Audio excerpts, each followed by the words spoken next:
Paul the Apostle and Uncle Iroh from Avatar The Last Airbender have a lot in common. You see, they were both vicious men. Uncle Iroh was the crown prince, who led his life in violence. So he was extremely powerful, and he used that power to further the goals of the Fire Nation, an unrighteous empire. While Paul worked for the ruling body, the same ruling body that persecuted Jesus, then Stevens, then the newly formed Christian faith all around Jerusalem and the Roman Empire. But what changed is this: they both had an encounter with a son. You see, Iroh lost his son, and that's when he had to look back and reflect on his life and realize that a lot of the things he was doing was meaningless and was evil. While Paul met the son, Jesus Christ, and he learned that he was persecuting the children of God, his fellow believers, and that he didn't have the full truth. And once they both reflected on their lives and learned the full truth, they changed completely.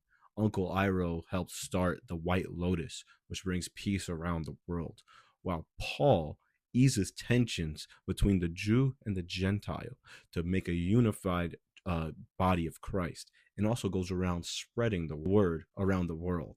Uncle Iroh sees the same type of hate and anger that he had in his nephew, and he's really the only person in Zuko's life that shows him love and compassion and tries to shepherd him the right way. While Paul takes on Timothy and Luke, and Luke records his adventures, and you can see in Paul's writings and his letters the mentorship and discipleship that he showed those two men. The similarities don't end there. Both of them lost high positions because they gave up on their violent tendencies, and they were okay with it. That's where they wanted to be. You see, Uncle Iroh went from being known from one of the most fierce warriors the Fire Nation has ever known and the Crown Prince to being just an old fool stuck with his nephew who was considered an outcast. They were both more or less thrown out of the kingdom. But that's where Uncle Iroh wanted to be. He wanted to be with his nephew, showing him a better way.